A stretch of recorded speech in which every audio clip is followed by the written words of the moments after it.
We rolling? We're good. Have we been rolling? Oh, yes, we are rolling. What's up, dudes? Jammin Jessie backstage with Flora Cash at the Met. Okay, so we were just talking about a lot of different things. Let me catch you up to speed. This is what show number 4 with AJR. This will be 5. This will be 5. Yeah. Okay. How's everything going so far? A little bit because you guys were just with Judah and the Lion. Mm-hmm.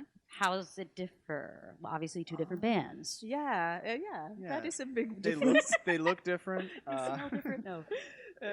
Actually, yeah, they're as kind, both of them, I would say. Like, yeah, they're both very very pleasant, like Yeah. people, like camps. Yeah. as we call it. Yeah.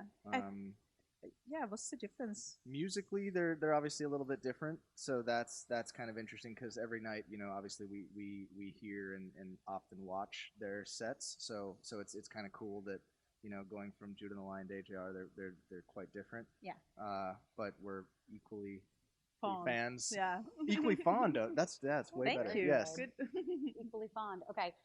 There's a lot to get into. First of all, I saw, was it Steve Wozniak?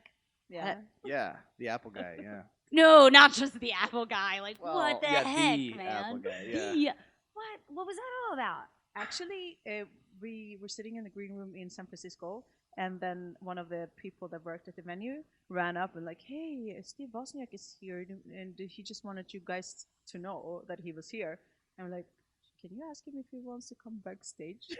And he's like, "I bet he would love that." So he and his wife came over, and we hung out, and it was freaking awesome. Yeah, It was yeah, like and it wasn't like I have to say this because like this only happens like once in a lifetime, so I gotta brag it up a little bit. But like it wasn't just like a hey, how you doing? Like he hung out with us before the set for I would say a good 25 minutes, Yeah. and then after the set he came up again and we hung out for probably close to an hour. Yeah. Actually. Dude. Yeah. But it was kind of funny because like he was very very cool about like talking like at our level for most of the time, but then the longer that he was with us it started to get way more cerebral and eventually everything was going over the head and you're just like yeah for sure. What is that? What do you mean there? I know what you're Like, talking about. I was He gonna so ask. smart. I was gonna ask you guys that. Like, what's it like hanging out with him? He's like super freaking smart. I would not be Yeah. able to keep up with that guy. Well, super entertaining and really loving and nice, I Yeah. would say. That was Yeah. one of the things. Like, it was just cozy. It was like hanging out with somebody you've known a long time. Yeah. Or someone, he made us feel that way. And actually he said one thing to us which was kind of fascinating.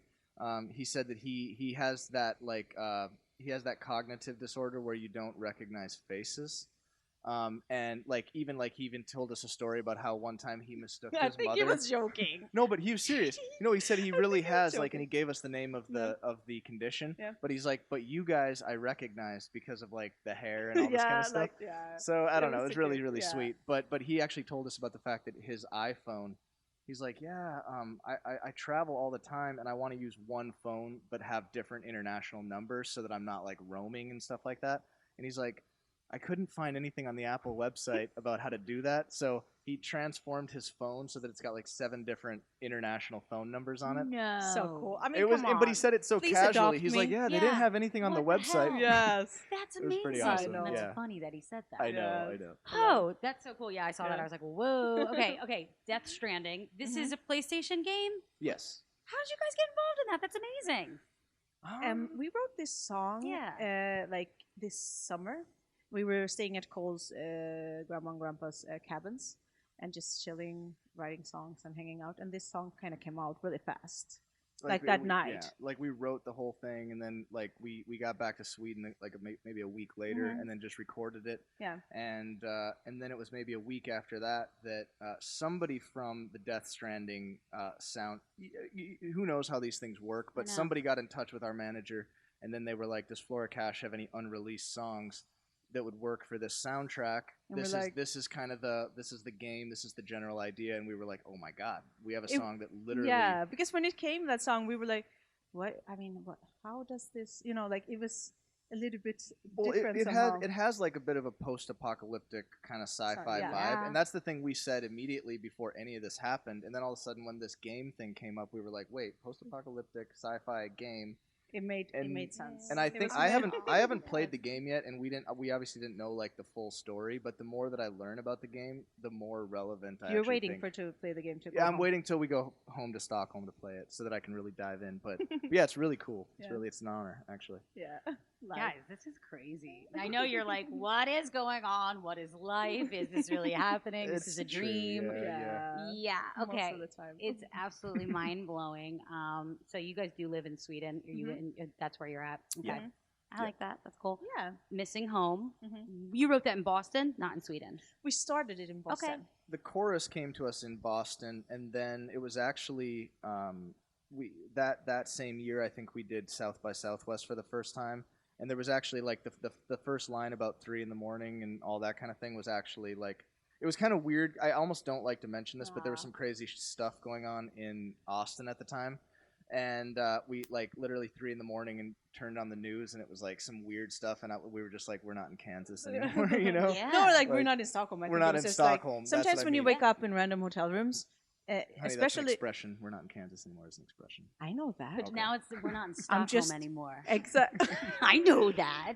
Hello. But yeah, I know so that. So What some the of it. heck? I know. I'm just messing explaining. with What the heck? She knew. I know, Wow. I know, I know. No, but actually, all I Makes me wanted look- to say, like, sometimes in the beginning of tour, even sometimes when I wake up in the middle of the night, I'm like, oh, where am I? Like, and then you look around and you're like, oh, whoa, where is this? Because especially traveling, you don't know where the heck you are. So I mean, I think yeah. we've all had that feeling where like you're half awake and then you expect that you're gonna open your eyes and see like your bedroom, and then Yes. you wake up and it takes you like 10 seconds to Yeah. go like, oh, I'm somewhere else. Yeah, Like, and so that weird. and that happens even when you sleep over at a friend's house or something.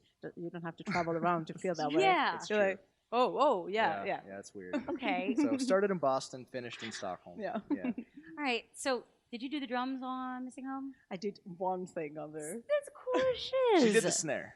I loved it. Yeah. And you I mean, wore a thanks, snare in my thanks. headphones. The funny thing is, I do have a little Eminem, bit. right? Didn't he I say do that? have a little bit of a background in drumming, Okay. and so I did a little bit of the drums. But then when the guy was like, when the producer that we worked with, which was like the first time we worked with a producer, when he was like, "Hey, we got to record the snare," get out there, Cole. And I was like, "Nope, Espressa has to do the snare." Never She's played got to drums do in the my whole snare. life. I'm like, And Okay. I think you nailed it. Literally, you nailed should it. try stuff in life. Yeah, it was I good. like that. Yeah.